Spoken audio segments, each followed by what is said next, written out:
We're here to see Lex Luthor. And you are? Seriously? The nostalgia for LEGO Batman 2 is so good it's sickening. Back in the day, it was such a shock that it was as good as it was. The LEGO games had all been really fun and reliably decent, but the formula was starting to stagnate. Then LEGO Batman 2 came crashing in, expanding on the level design with awesome new suits and DC superheroes, predominantly Superman. It featured an epic open world Gotham where you could battle the iconic Rogues Gallery, solve puzzles, and crash bat vehicles into all sorts of hapless pedestrians and buildings. It was the most awesome thing to me at the time because it was the height of the realistic movie Batman, and whilst I loved that take, I craved a more fantastical Batman alongside Superman. This was the closest we came to a Superman-Batman world's finest movie or game for many years. Arguably still to this day. Personally, I'd much rather see these two teaming up and taking on a combo of Lex and the Joker than seeing them come to blows over misunderstandings. But who will I play with if he's dead? If we eliminate Batman, Robin will probably put on the suit and say he's Batman. Won't be the same. The comedy was elite and made full use of the differences between them. Either you guys know the score of the game? I don't follow sports. 7-3. St. Louis. The best moment is when the pair swap outfits and fool the villains into thinking they've been bested. Nice plan. Now we know what they're up to. This is something that could only really work in animation or LEGO, and it's goated. LEGO Batman 2 was the pinnacle of the series, expanding on everything from LEGO Batman 1, but I have to say, the hate for LEGO Batman 3 Beyond Gotham is exaggerated in my opinion. I was underwhelmed at the time and totally get why it has the reputation it has, but I also think it's a way better DC superheroes game than it's given credit for. LEGO Batman 2 was a stellar Batman-Superman experience, but its other heroes were a bit of an afterthought. It really bothered me that Green Lantern barely had any constructs, that Martian Manhunter had no shapeshifting. LEGO Batman 3 changed all of that, having the plethora of heroes promised in the previous installments front and centre alongside Batman. The Lanterns were all given more abilities, and we got to visit all of their worlds. Martian Manhunter got to turn into a big fig, shapeshift, use his telepathy, his flight, his laser vision. He's my favourite character in the whole game because he was so fun to play and so well realised. One of the most underrated aspects of LEGO Batman 3 was the ability to select any of the power suits at any one time. Finding them in the levels worked for the first two games, but it was time for an upgrade. Plus it made characters like Lex, the Joker and Cyborg way more interesting and versatile. I think if this one had ported the Gotham open world into it, it would have been received way better. Because everyone hated the poor man's Mario Galaxy planets, and for good reason. Simply put, they were irritating to navigate, felt too small and hindered the use of the vehicles you would unlock. But if you look at the levels and the characters, the thing I think matters most, this game was still really fun, and did plenty of things better than the previous installments. One step forward in some places, one step backward in others. LEGO DC Supervillains was a game I skipped for the longest time until very recently. I know a lot of people liked this premise, but personally, I get my fill of the villains when you unlock them in every LEGO game. I don't especially care for having their perspective at the forefront. LEGO Batman 3 already saw the villains team up with the heroes, so if anything, it felt a bit redundant to have the Justice League go missing. I'd really rather just play as the heroes in the story. I know I'm fickle. I feel like this take was only legitimised by the fact that the villains will take a back seat as soon as the Justice League come back in the third act levels. Hell, you finish the game fighting Darkseid as Batman. In spite of that, the game is really fun with some of the most refined abilities and animations in the series. It is basically LEGO Batman 4, only with the Dark Knight taking a back seat. The open world was finally back to being one huge space, although I must admit, it really bothers me that Gotham and Metropolis are in the mountains for no apparent reason. Give me invisible walls if it's going to make it actually resemble these DC locales, a la LEGO Batman 2. The open world feels more akin to Chronopolis than genuine takes on these DC cities. Still, the characters in this one all had more combined abilities than ever before, meaning we got some of the most well-rounded, well-realised DC characters in a LEGO game. It made the potential for a sequel very tantalising. Although DC Supervillains was the fourth instalment, we all waited many years for a true LEGO Batman 4.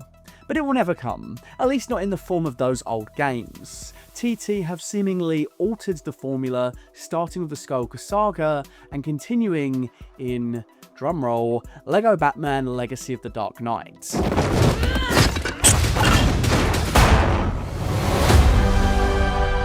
One is the abundance of characters and abilities, in favour of third-person over-the-shoulder antics, an increased focus on combat and challenge. The LEGO games have become something more in line with your bestseller action-adventure titles. Now, before you think I'm being overly negative, I think what we've seen so far of this new LEGO Batman game looks great, even if it is a huge departure from the previous games. Why so serious?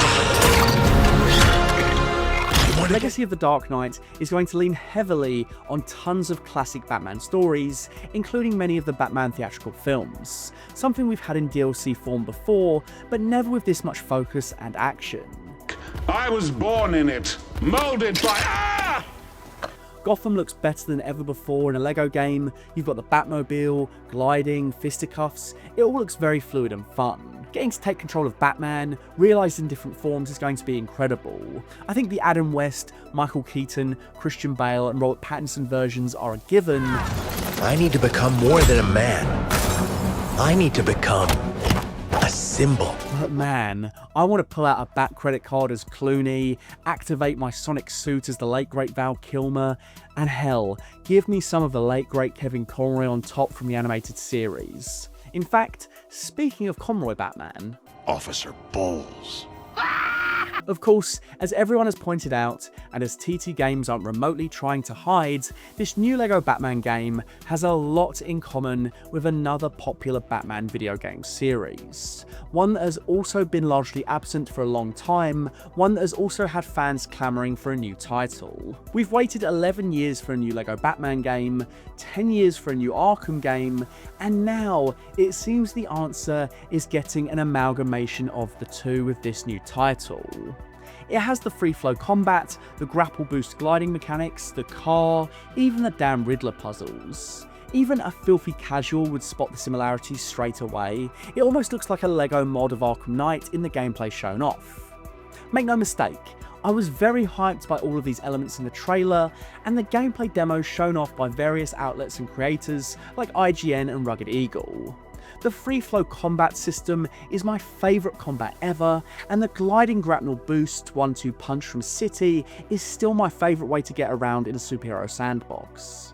I am a huge Arkham series fan, and having more of it is no bad thing, but I can't help but ponder whether this amalgamation of the two styles means I'll end up missing out on both series. LEGO Batman was fun back in the day for completely different reasons to Arkham. In LEGO Batman 2, I loved using a huge pantheon of DC heroes and villains to solve puzzles in a satisfying collectathon. In Arkham, I played almost exclusively as the Dark Knight for a more heightened, violent, and dark take on the character that never pulled its punches. I don't think these two styles necessarily complement each other. TT has already confirmed that we're not getting a huge stable of other Justice Leaguers, and this will have the smallest LEGO character roster to date. That is evident from how much more action orientated this clearly is. It wouldn't really make sense to have over 100 characters here, nor would it justify drawing from the larger DC world. Again, I don't think it's a bad thing, it's just different, and it's a little bit of a shame after waiting so long for a new LEGO Batman game that it's not really what we used to enjoy. I understand these games have to evolve, but it has seemingly evolved into an Arkham game, rather than evolving on its own unique trajectory. Do you think, honestly, we would have all been this gassed if we hadn't been starved with Arkham in the last decade, if the Damian Wayne game hadn't been cancelled, if Suicide Squad Kill the Justice League hadn't have sucked, if Gotham Knights hadn't have sucked? I guess my worry is, it all looks really cool on paper. Tons of Bat costumes, the humour, a LEGO take on the mechanics we love from the 4 Arkham games of old, but will these mechanics translate to LEGO form? Will the free flow combat really be as fluid? I don't expect it to provide the same challenge, but will the challenge be satisfying? New difficulty modes certainly help, and I hope they really don't hold back should we crave something more in-depth and hard to master. I don't want to play an easy, blocky copy of Arkham, and I do want this game to have its own draws beyond those elements. One thing that does sound incredible is the sheer number of suits, supposedly around 70, and the ability to customize your Batcave. That's something you would never expect in a photorealistic Batman game, and so I hope we get more and more announcements that prove this is more than just an Arkham clone. I think I'm trepidatious, in spite of some cool trailers and demos, because of how awesome LEGO Star Wars The Skywalker Saga looked as a departure on the LEGO formula, and how disappointing that actually was to play. Sure, TT innovated on the typical LEGO style, but its levels were too easy, over too quickly, and seemingly had no interest in recreating the coolest and most impactful scenes from the movies they were aping. I cannot tell you how disappointed I was to take control of the Jedi and travel on foot across Coruscant in Episode 3 to Chancellor Palpatine's office, only to then watch what should have been a boss battle play out as a cutscene. Skywalker Saga should have been the ultimate TT LEGO game, but instead it focused too much on the open world and introduced loads of cool ideas without the difficulty to make them satisfying. Batman Legacy of the Dark Knight does look to be fixing those issues. The levels look detailed and well paced, and it seems like the movie levels will do the source material justice. Those aforementioned difficulty levels will surely make the perils of failure more heightened, and the combat actually looks like something you need to switch your brain on for. But I was fooled hook, line and sinker with Skywalker Saga, and I am not ready to be hurt again. There is certainly some lost magic from the LEGO Batman games, and I think that old style, tons of characters, fixed perspectives and puzzles is now a time capsule for better or worse. That is more than okay, as long as this new Arkham-esque version of LEGO Batman delivers on the promise of its awesome premise. We'll find out in 2026, and I for one cannot wait to give it a go. Do you share my concerns? Were you too disappointed with the Skywalker Saga? And if so, does that make you more cautious for this LEGO Batman game? Do you hope TT Games may one day make another LEGO Batman 2S title with other DC heroes? What movie moments do you want to see adapted in this LEGO Batman game, and what version of LEGO Batman are you most excited to play as? Let me know in the comments below. And also, let me know what your favourite LEGO Batman game was, because I'm willing to bet it's 2. A huge thank you to Dr. Chike and Peter Vaughan for being my full fat patrons. Your contribution to keeping the channel running is immeasurable. If you'd like to join the Patreon for exclusive goodies, early releases of main videos, the podcast, video scripts, and a thank you in the credits, then please head on over to patreon.com/fullfatvideos to choose one of the paid tiers.